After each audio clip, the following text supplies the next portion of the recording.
हाथी गांव में एक अजीबोगरीब वार्ता की बात चल रही थी।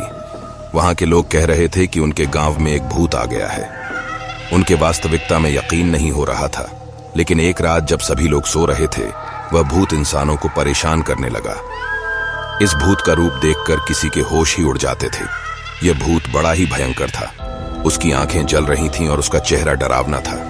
भूत के आवाज में एक अंधकार था जो किसी के हृदय को दहला देता था।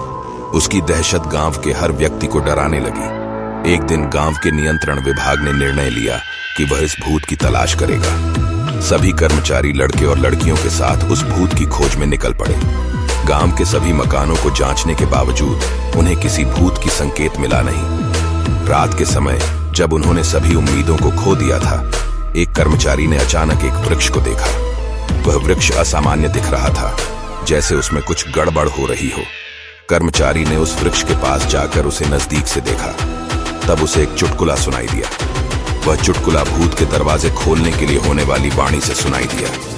वृक्ष खिसक गया और उसमें से एक छोटा सा कमरा उभर आया। उस कमरे में एक पुरानी दस्तान हुई जो भूत के रूप में छुपी थी। इस दस्तान की पृष्ठभूमि कुछ लोगों की भयानक मौत पर थी। चमकदार लकड़ी का वार्तालाप उस दस्तान में रहने वाले भूत की आत्मा को आनंदित कर रहा था।